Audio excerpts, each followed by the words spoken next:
राधे राधे दोस्तों। जो मनुष्य इस कथा को सुनता है या सुनाता है उसे इस संसार में समस्त सुख प्राप्त होते हैं। अतः आप भी इस कथा को पूरी अवश्य सुनिए। ऋषियों ने पूछा, हे सूत जी, पीपल के वृक्ष की शनिवार के अलावा सप्ताह के शेष दिनों में पूजा क्यों नहीं की जाती? सूत जी बोले, हे ऋषियों, समुद्र मंथन करने से देवताओं को जो रत्न प्राप्त हुए उनमें से देवताओं ने लक्ष्मी और कौस्तुभ मणि भगवान विष्णु को समर्पित कर दी।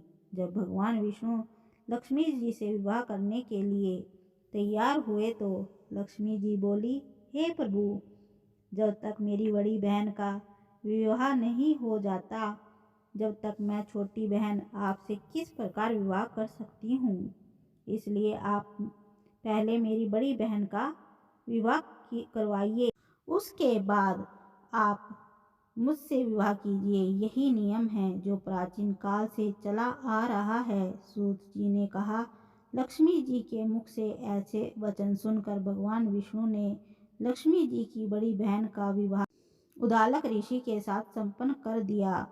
लक्ष्मी जी की बड़ी बहन अलक्ष्मी जी बड़ी कुरूप थी। उसके का मुख बड़ा, दांत चमकते हुए, उसकी देह वृद्ध की भांति, नेत्र बड़े बड़े और बाल रूखे थे। भगवान विष्णु द्वारा आग्रह किए जाने पर ऋषि उद्दालक उससे विवाह करके उसे वेद मंत्रों की ध्वनि से गूंजते हुए अपने आश्रम ले आए।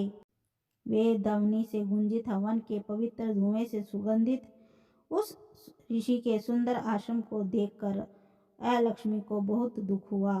वह महर्षि उद्दालक से बोली, क्योंकि इस आश्रम में वेद ध्वनि गूंज रही है, इसलिए यह स्थान मेरे रहने योग्य नहीं है। इसलिए आप मुझे यहाँ से अन्यत्र ले चलिए।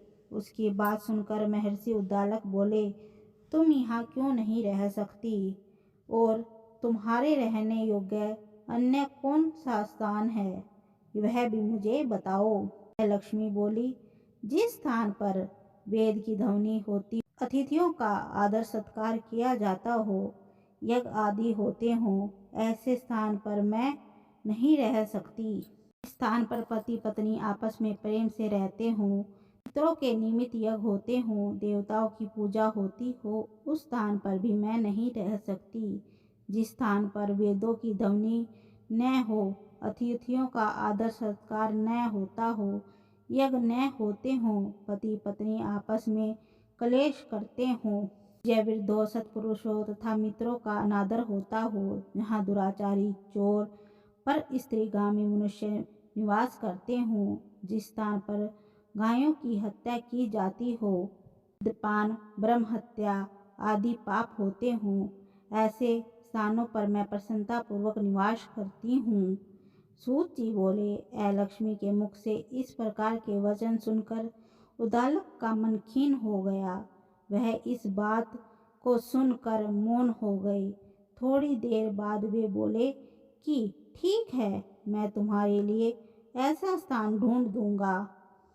जब तक तुम इसी पीपल के नीचे चुपचाप बैठी रह। महर्षि उद्दालक उसे पीपल के वृक्ष के नीचे बिठाकर उसके रहने का योग्य स्थान की खोज करने के लिए निकल पड़े।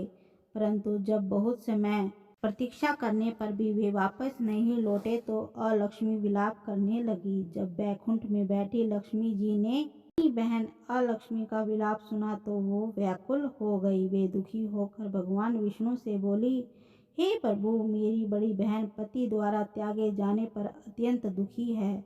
यदि मैं आपकी प्रिय पत्नी हूँ तो आप उसे आश्वासन देने के लिए उसके पास चलिए।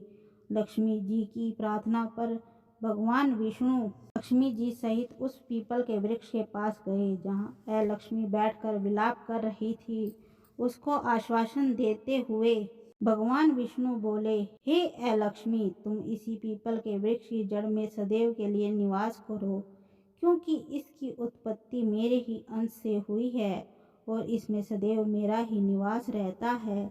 प्रत्येक वर्ष गृहस्थ लोग तुम्हारी पूजा करेंगे और उन्हीं के घर में तुम्हारी छोटी बहन का वास होगा। स्त्रियों को तुम्हारी पूजा विभिन्न उपहारों से करनी चाहिए। मनुष्य को पुष्प, धूप, दीप, गंध आदि से तुम्हारी पूजा करनी चाहिए, तभी तुम्हारी छोटी बहन लक्ष्मी उन पर प्रसन्न होगी। धन्यवाद दोस्तों। अगर आपको यह वीडियो अच्छी लगी हो तो हमारे चैनल को सब्सक्राइब कीजिए, लाइक कीजिए, शेयर कीजिए।